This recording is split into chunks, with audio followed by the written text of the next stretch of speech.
Welcome back, everybody. Coach Nick Saban will be joining us here in just a moment, presented by Alpha Insurance. He now makes his way in and gets a nice hand, as per usual, from the coaches. He'll wave at Miss Terry as they pass one another here as he heads to the stage, and the coach is going to get himself situated. We'd love to hear from you. 877-202-BAMA. 877-202-BAMA. That is the phone number, and Coach Nick Saban settling in. Good to see you, sir. How are you? I'm great. How are you? I am well. Listen, allow me to go in a different direction before we talk football. We had a member of the Alabama coaching staff today, our softball coach, Patrick Murphy. He was named a member of the 2021 class of the Alabama Sports Hall of Fame. And, he has had a magnificent career, and he really is a special guy. He really is. No question. I mean, anytime you have consistency in a program like he's had, he's done a phenomenal job here developing, continuing to be successful, won a lot of big games, won a World Series. I'll be honest with you, I never had much interest in women's softball, but I watch every game I can watch. Exactly. And I watched them last year when they're in the tournament. I think he's done a phenomenal job, and he's a good person, really good human being, sets a great example, really good leadership. And I think a lot of the young ladies that are on his team have done a lot of good things in the community as well and represented the university in a first-class way. It used to be, as coaches, we'd get evaluated on two things. Not just how many games we won, but also how many winners we produced. Exactly, yeah. And now it's just about how many games you won. So he's done both of those things extremely well. Yeah, and I was shocked, to be honest, to find out that he hadn't even been in the Hall of Fame yet. He certainly has been deserving. So, Murph, if you're listening, we all offer you our congratulations, a well-deserved honor for Patrick Murphy. And, Coach, you, of course, know Nick Kelly from the Tuscaloosa News, joining us for the first time on the show. He's a newbie. Good. We're glad to have him. Definitely. Why don't you jump right? We'll break him in right. I was going to say, we'll toss him to the wolves here. Why don't you jump on in with the coach, sir? Well, I know ESPN had Mike and Mike for a long time, but tonight we got Nick and Nick, so we'll give it a run. There you go. But so this Georgia team, it's no secret they're really good on defense. 6.92 points given up per game. I mean, why are they so hard to score against? Well, they got a really good scheme. I think they're really well coached, and they've got really, really good players. They've really got a dominant front. I don't know if there's anyone in their front seven that's not a draftable player, and I'm talking about really a high draft pick. And they've got a good scheme in the secondary. Nobody's been able to really get to the back end of their team much because the front is so dominant. When you got a 340-pound guy that can dominate the line of scrimmage, you got another couple guys that are really hard to block. The linebackers are really fast. They've got a couple really good pass rushers on the edge. So they're a very, very complete team on defense. They're a complete team all the way around. They're good on offense too. Don't get me wrong. And they've got some really good players, really good skill guys. They run the ball. They have great balance. They're good on special teams, and that's why they've been really, when you look at it, they've been the only team that I've seen. Now I haven't seen everybody that has really kind of dominated the competition week in and week out. Of all the schools. Everybody's been a little bit up and down. You think somebody's really good, and then all of a sudden they have a bad game. And struggle a little bit. So they have not. They have been really consistent, but they have a lot of experience on their team. They have an old team.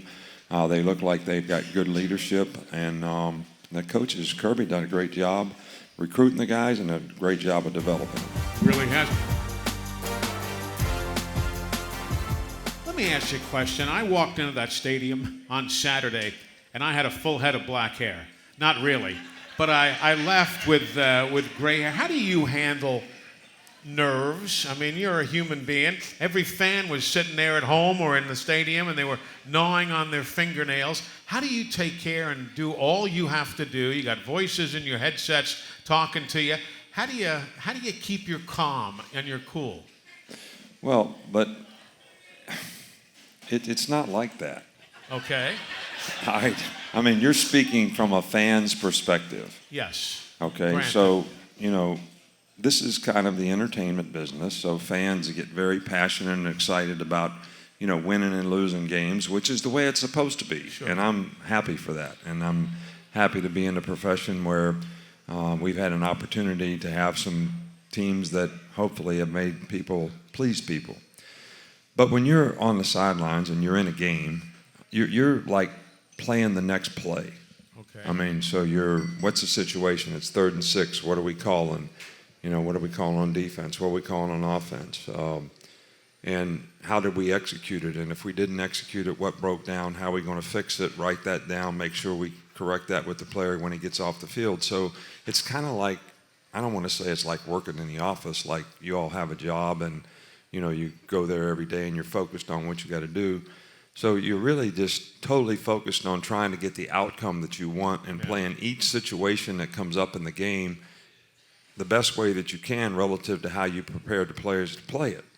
And then when the players come off, if you see, our coaches have them right there.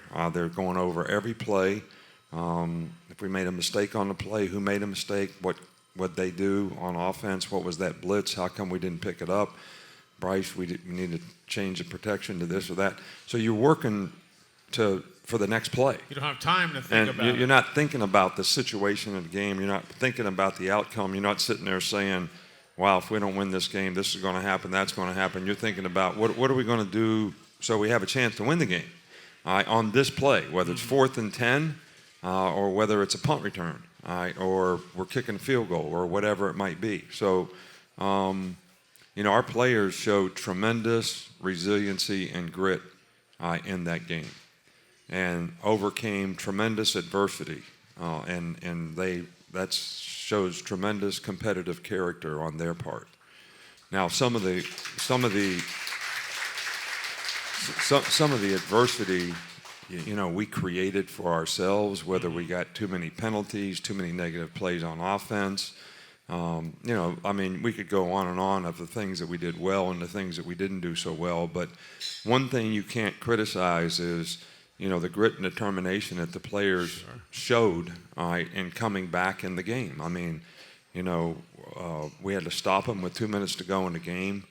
Stopped them, got the ball back, and even though we had to go 97 yards, made every play that we needed to make in every situation. And, sometimes, people remember the guy caught the pass on 4th and 10 or the touchdown pass where Seven makes a great catch. But the 2 plays that were the most critical plays where Bryce could have got sacked and we had no timeouts and he scrambled and got rid of the ball for incomplete passes. Those are the 2 most important plays in that drive from a standpoint of clock management. And I think you got to give him a tremendous amount of credit for understanding situations and being able to make those kind of decisions to get rid of the ball rather than trying to make a play that wasn't there so that we would have time to continue those drives. I'll tell you, it's the character also, I guess, is what you talk about a lot when you recruit guys. You talk to high school coaches about their character. You're going to have good character people to pick themselves up by the bootstraps and get off the canvas and throw that late game haymaker when necessary. Yeah, and we moved the ball much better in the second half than the first, and actually had a good drive, fumbled a snap on the field goal, so we didn't get any points out of that. Yeah. But the defense played really, really well all day to keep us in the game. Mm-hmm. And I think then when we got an opportunity, we got things going on offense a little bit, and you got to give the coaches a lot of credit because we made a lot of adjustments in the game so that we could run the ball a little bit better in the second half, protect the quarterback better, and that gave us a chance. We've got Pee Wee on the phone, Coach. Our first phone call of the night, sponsored by Alabama 811. Remember, folks, always contact 811 before you dig to know what's below. Call 811 or online, go to al811.com. Pee Wee, how are things in Grand Bay tonight? Good this evening, Eli. Good. Coach, good. how are you, sir? I'm doing good, Pee Wee. How are you? I'm doing well. Coach, you had talked about some of the adjustments that y'all made in the second half on the offensive line that gave us a little bit better protection on the right-hand side and enabled us to be able to do a few things like you had said. How had that worked this year? Are you keeping that same player group right there moving forward into the game this week? Well, we're trying as many options as possible to try to see what the best circumstance would be for us in this game. We got some injured players, so we've had to move some players around, and it's challenging, but we have to do a better job, up front, being more physical on the offensive line, creating movement on what's going to be some pretty good players. Auburn had a pretty good front too. We didn't get a lot of movement in the running game. So we're going to have to do a better job of scheming the running game. We're going to have to do a better job of being physical up front and getting movement on people, because that's where it all starts. And then, we're uncertain about who the running back's going to be too. So there's lots of challenges. I don't know for sure exactly how we'll end up, depending on how people finish the week, mostly from a physical standpoint. Gotcha. Pee Wee, thanks for calling. And gentlemen, allow me to stay on the phones for another caller here, because with everything being shown around the world nowadays, Luis is with us from Medellin, Colombia, listening in. Hello, Luis. What's going on, sir? Sir Eli Gold, Coach. Hey, Lewis, how you doing, man? What time is it there? How you doing, Coach? Oh I'm doing great.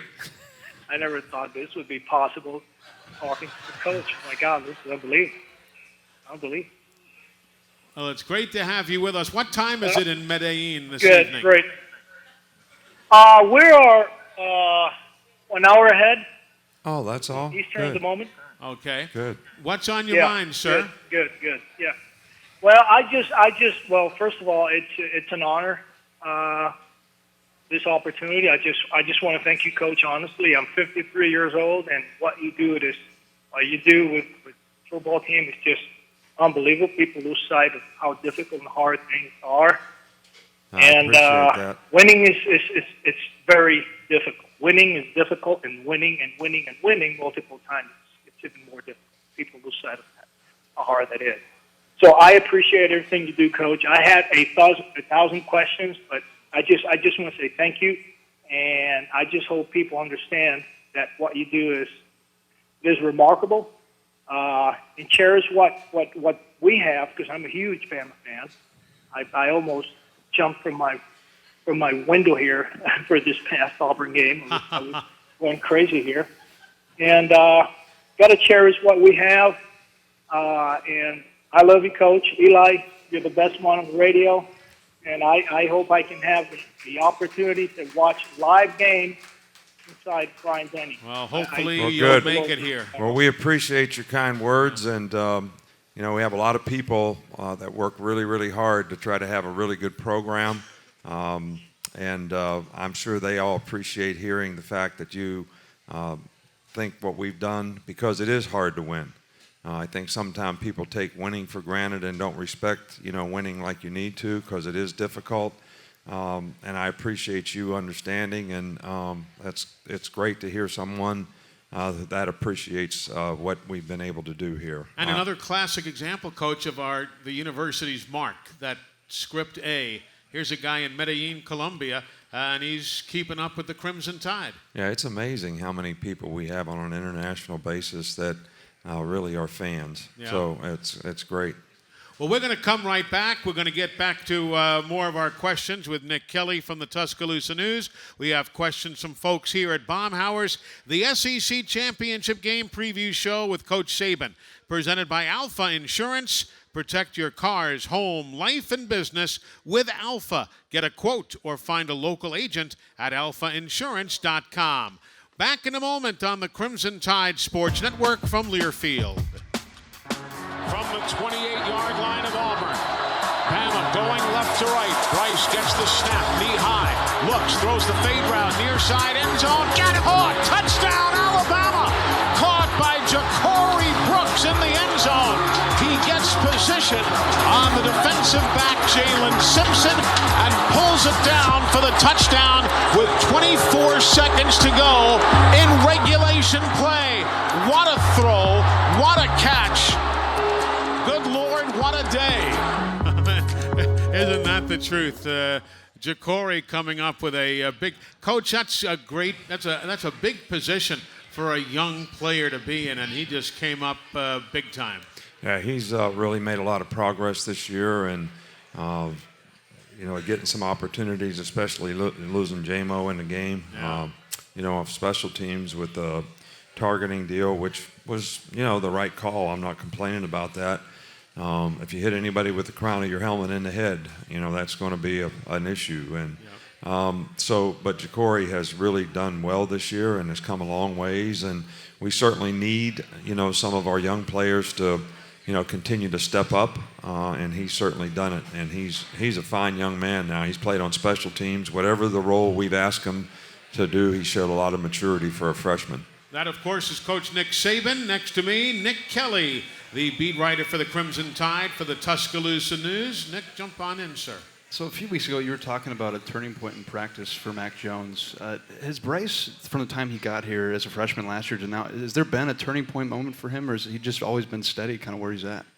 No, I think that once Bryce knew that he was going to be the guy in spring practice, he sort of took the bull by the horns, and he's always been sort of a steady Eddie in terms of he does a great job of preparing, really understands defense, really understands our offense as well, recognizes things quickly. He's very instinctive, very accurate with the ball, and the guy is just he's like having a coach on the field. He really understands a lot of things that we're trying to teach him. I think, this play, for instance, is, people don't understand the details of what goes into this, but it was really a good release by 7. But the big thing that he did on this play is he stacked the defender. He got on top of the defender, which gave Bryce room to throw the ball over the outside so the guy couldn't defend it. People don't really realize, how important some of those things are and how experienced players, can go execute and do things like that in a critical time of the game. And, of course, running those routes, look at what Mechie did on that on the game-winning play. He ran a beautiful route. Yeah, that's one of those, man-to-man beaters you have down there when you're in the low red. You got two choices. You can play. If you drop coverage, guys, you really can't stop the run because you're on the 3-yard line or whatever. And if you play, man-to-man coverage, some of those things are really difficult. And, Mechie did a great job of selling the inside, selling the slant. The guy bit, and he whipped right back out. And but that's not an easy throw either. You got to throw that on time because it's going to happen, very quickly when the guy comes open. But you can see this is really, really well schooled. Very well schooled. That's not the first time those guys ever did that either. Exactly. It takes a lot of practice. Amen to that. Coach, we have a visitor straight ahead of us here at the restaurant with a question. Good evening, sir. Good evening, Coach Saban. My name is Tripp, and I'm from Tuscaloosa. Personally, I'd love to thank you and Miss Terry for all you've done for the city of Tuscaloosa and the state of Alabama. Thank you very much. Thank you very much. I appreciate that. Appreciate you saying that. Thank you. I have a defensive question for you. Yeah. We know that the Georgia defense has an elite defense up front in the middle. How do you approach challenging our defense to keep that same mentality that we've always had? Well, I think, that's a really good question because I think it comes from competitive character and personality. It's always been our trademark here to really be physical, really play hard, play with great discipline, and make the other team like, I'm glad the game's over, that kind of mentality. And you have to have a certain kind of player to do that. And we have some.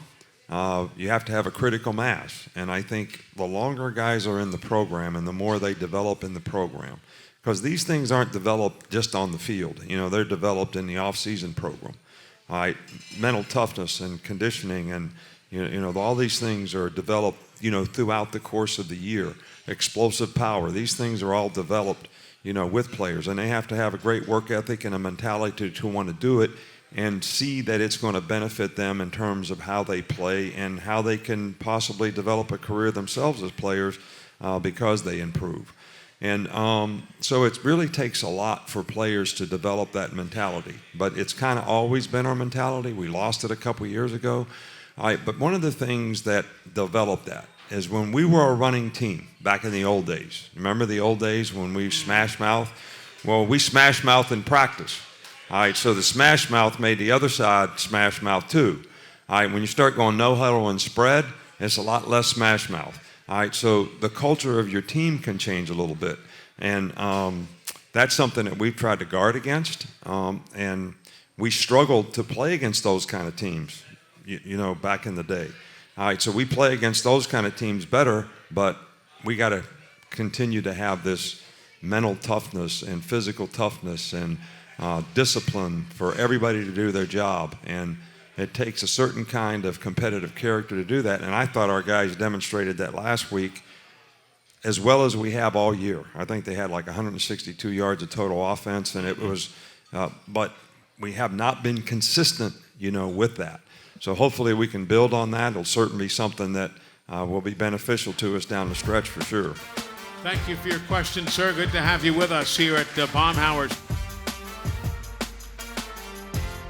Let's go back to the phones and head to Huntsville, Alabama. Lane, welcome into the program, sir. Hey, Coach. Hey, Eli. Thank you. How are you doing, Coach? Good, Lane. How are you? Well, I'm doing very well. Coach, I just had a question about the defense here. With the defense playing perhaps its best game in the Iron Bowl, did you see anything in practice that could represent forwarding that momentum into the SEC championship game? Yeah, the players have done a really good job. I think their confidence level, that probably helped their confidence level a little bit. And they've practiced well this week. Of course, you know, we're going to play against a different caliber of team to some degree in terms of the challenges that they present, you know, to the defense in terms of they got a couple really good runners. The offensive line is, you know, a really good offensive line. The quarterback is very efficient in the way he does things. Number 19, the one tight end, is a great receiver. They've got a couple other really good receivers. So there's a lot of challenges when you play a balanced team, you know, like Georgia is on offense, you know, they're going to have to, you know, play to that level and that caliber. I think we're capable. I believe in the players that we have, and I think they're going to have to play with that same kind of mentality to be able to have success against the team this week when we play Georgia. The guy who dishes the ball out is Stetson Bennett, obviously, and he's had an outstanding career, 12-2 as a starter, 9-0 on the year. What are his strengths? Well, he's very athletic, and he's very smart. He understands the offense. He gets the ball in the right place at the right time, very quickly, and he gets them in the right play, and he just understands what they're doing. And they have a really good scheme. You know, their offense is kind of a pro-style offense with a lot of balance, a lot of formations, a lot of personnel groups. So it requires a lot of adjustment for the defense. But he does a really, really good job of executing. And he's athletic enough to extend plays, and he can run and beat you with his feet if you don't pay attention. So he's a really good player. He's improved a lot from when he played against us a year ago. Exactly. So you've got some great linebackers on this team, but I want to ask you about a great linebacker you were around a long time ago in your college days. Jack Lambert, you got to play with him. What was it like before you got to see him before he had a Hall of Fame career with the Steelers, but what was it like playing with Jack Lambert? Boy, that's a great name. Wow. Well, Jack Lambert was it was interesting. I think most people don't know this, but Jack Lambert was a defensive end on our team, and he was going into his junior year. And we had this guy named Bob Bender who was the middle linebacker. So we used to go work these concerts when you're in college. If you got $50 for working security, plus you got in free. I mean, it was the best deal you could ever have. So we go do the Rolling Stones concert in Cleveland. There's about 20 of us on the football team that you wear a security, deal. You stand on the stage or you stand on the mixer or whatever. You get your $50. You get to see the show free. I mean, it was like the best deal in town. So Bender's on the stage. Mick Jagger comes off. Somebody tries to throw something on him, and Bender knocks it out of his hand. And Jagger calls him in and hires him as bodyguard. He was the Mike linebacker, not Jack Lambert on our team. Right. So Bender doesn't show up for fall camp. So Don James says, well, we got to have a middle linebacker. That's the most important thing. We played a 4-3 defense in those days. So he moved Jack Lambert to middle linebacker, and the guy made like All-American. Yeah. But the biggest thing was is we played Miami of Ohio in Miami for the conference championship. Right. They had the ball on the 1-yard line, 1st and 1 at the 1. Okay. And they had a guy named Bob Hitchens who played in the NFL, who was the tailback. And in those days, you just got in the I formation, tried to jump over the pile. We played a 7-diamond defense, and Jack Lambert was the middle backer, and he lined up as deep as the tailback. And they would hand him the ball, and he would jump over the pile, and Jack Lambert would jump up and knock him back 4 times in a row. They never scored. We won the championship. Wow. This is the greatest, individual performance I've ever seen. So what you're saying is Jack Lambert owes everything he's got to Mick Jagger. Well, I didn't say that. But it certainly was a circumstance that made it happen. That's a great story. We're going to come right back. There's lots more to talk about. Big game Saturday, Bama and Georgia. So don't you go away. We're live at Baumhauer's Victory Grill. The SEC Championship Game preview show continues after this on the Crimson Tide Sports Network from Learfield. Finley drops back after being under his center. Running back to his left side. Finley rolls right. Finley is looking. Finley throws. It is knocked down by Alabama. That will be Kool-Aid McKinstry, who knocks it down in the end zone. Young man making a big play right there. We were talking earlier about Jacory and the job he did. Coach Kool-Aid McKinstry made a spectacular stop there defensively for the Tide. He's been called to duty because Jalen Armour-Davis is injured and did a really good job. He's played some other games this year, and he made a big play in the end zone in that game, but he played pretty well the whole night. And so he's another one of those freshmen, I think, that have made significant progress, improved, have better understanding, because of the experience they've gotten now playing with some confidence. So I think that's really important for us. Exactly. Let's head out to San Diego, California for our next call. Greg joins us. Hello, Greg. Welcome in. Hi, Eli. Thanks so much for having me on. Coach, Yes, sir. I think I speak for all Tide fans. We can't thank you enough for everything you and the team have done for us and the university. Wow, thank you for If saying I that. I understand the appreciate it. process, thank you, sir. If I understand the process, it's about internal motivation, not external. It's about staying in the moment and not getting too far ahead of yourselves. How are you, the team, and even Miss Terry doing this week, staying focused as you get ready to hop on that bus to Atlanta tomorrow with everyone behind you, sir?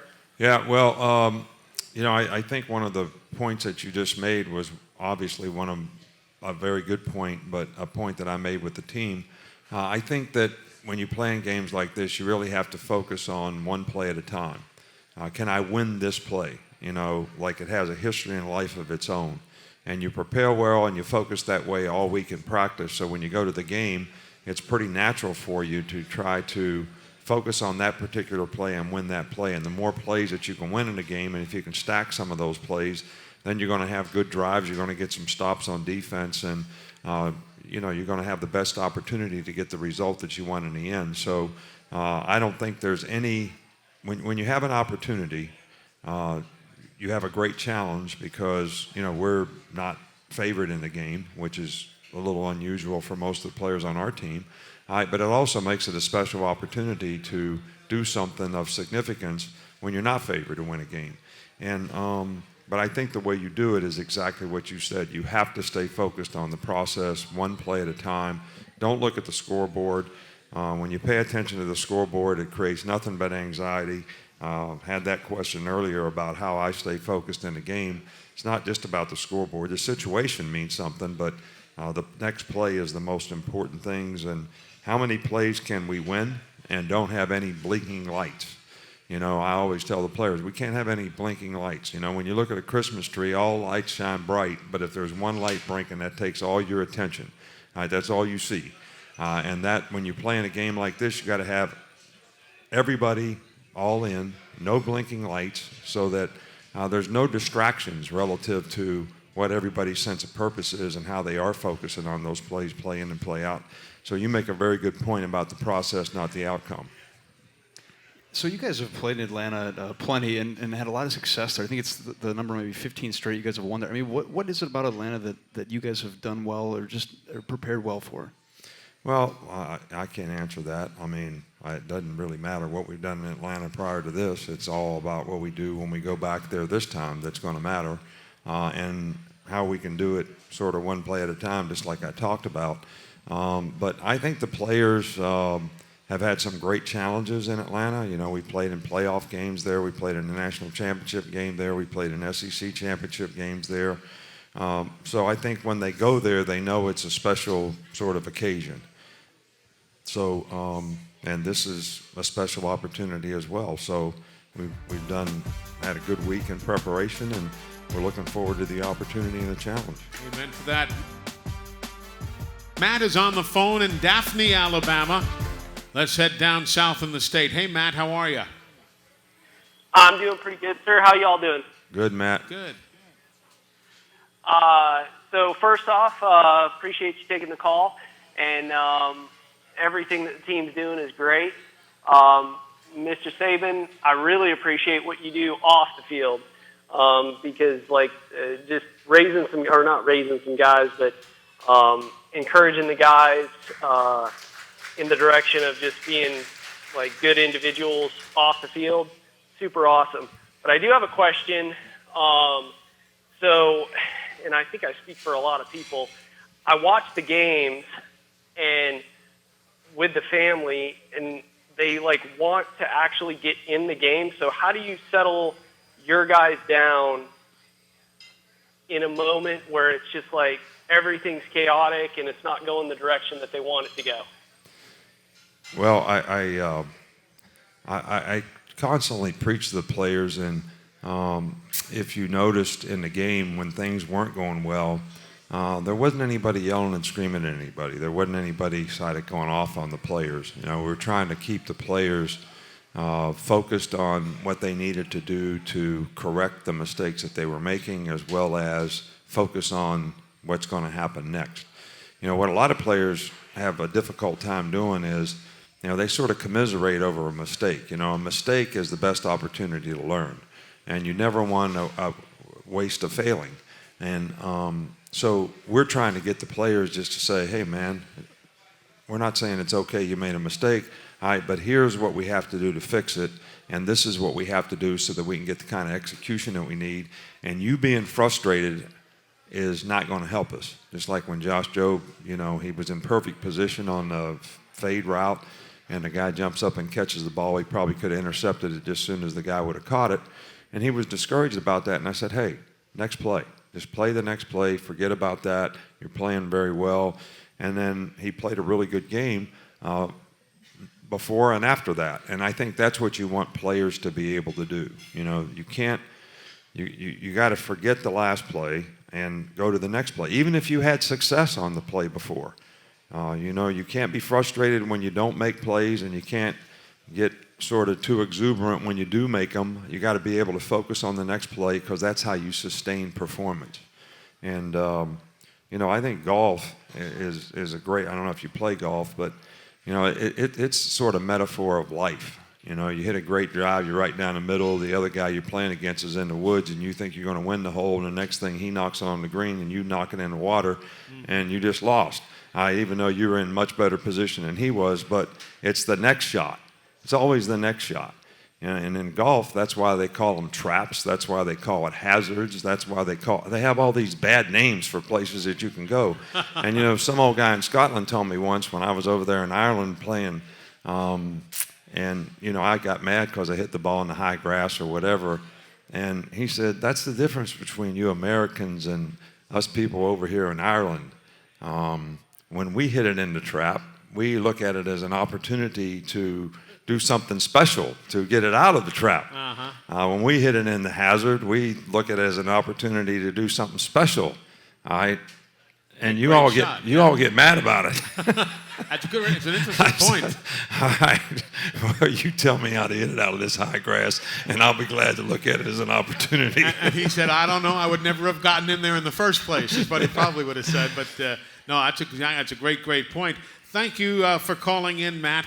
Coach, over here to our left, we have a question at the restaurant. Good evening, ma'am. Hi. All right. How are you? I'm good, thank you. Good. I was just wondering, what are some key things y'all have been working on this week, without telling too many secrets, to prepare for the game on the weekend? And I also want to say that whatever happens, I'm always behind the Tide 100%. And I want you to know that, and I never gave up last week. And I'm very proud how y'all fought back. Well, good. I appreciate that. And how long have you been working on Georgia? How often, even in preparing for other games, have you inserted little stuff to prepare for this game? Well, we don't, we've had difficult games. So the only time that we spent any time on a game like this would have been during the bye week. Gotcha. I've never been one to think that was a good way to approach things, like we're going to take time away from preparing for the Auburn game or the LSU game or the Arkansas game, which were all tough games for us, because we're going to play in some other game. So I've never really ever bought into that. But, I've been places and I've told the stories before that when I was at Ohio State, we used to practice for Michigan all the time. And I was like, man, I don't know how we're going to beat Northwestern this week. And we wouldn't practice against Northwestern at all and end up winning 63-0. And but we were practicing for Michigan.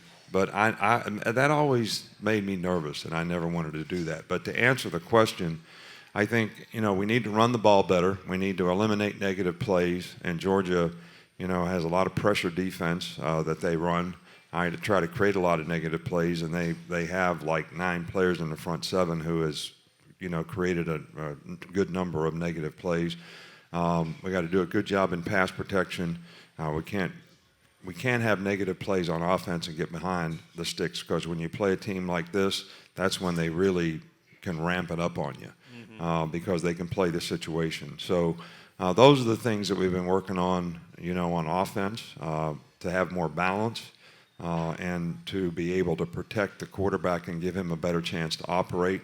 And a lot of these things start with the offensive line, but the entire team needs to, play a little bit better against this kind of defensive team so that we don't give up a lot of negative plays. And on defense, they have so many personnel groups and so many multiples of formations that we got to get our players to get in the right place, make the right adjustments so we have the right numbers of people to be able to stop the run, because they have a really good balance as well, and they're good on special teams. So this is a complete team we're playing, so we need to be a complete team, and I think the players have done a pretty good job in preparation this week. Cool. That's Coach Saban. We've got Nick Kelly from Tuscaloosa News standing with us. He's going to ask the next question as soon as we come back here on the Crimson Tide Sports Network from Learfield.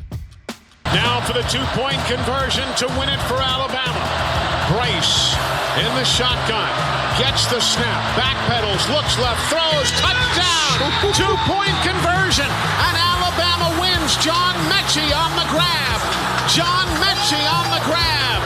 And Alabama has come from nowhere to defeat the Auburn Tigers in multiple overtimes. 4 overtimes, and John Mechie is the hero with help from many others. 24-22, the Crimson Tide wins the Iron Bowl of 2021. Quite a finish to quite a day in Auburn as we welcome you back this segment of the SEC Championship Game Preview Show, sponsored by New Coke Zero Sugar. New look, improved taste.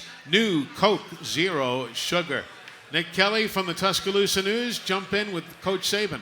So we've been talking about all this prep and all the work that goes into getting ready for teams, and you've got such a rigorous schedule. I'm just curious, like, what do you do when you need an energy boost? Are you a coffee guy, a power nap? Like, what's your secret when you need a boost in your long schedule?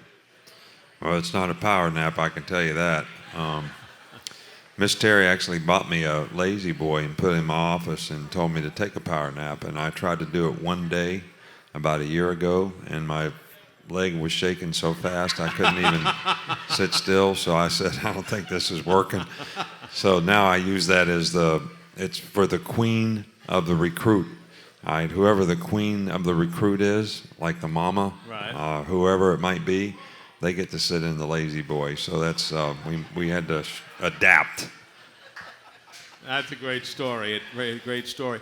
Let's talk. Well, actually, now I look at the clock, and we're up against the time for your final word.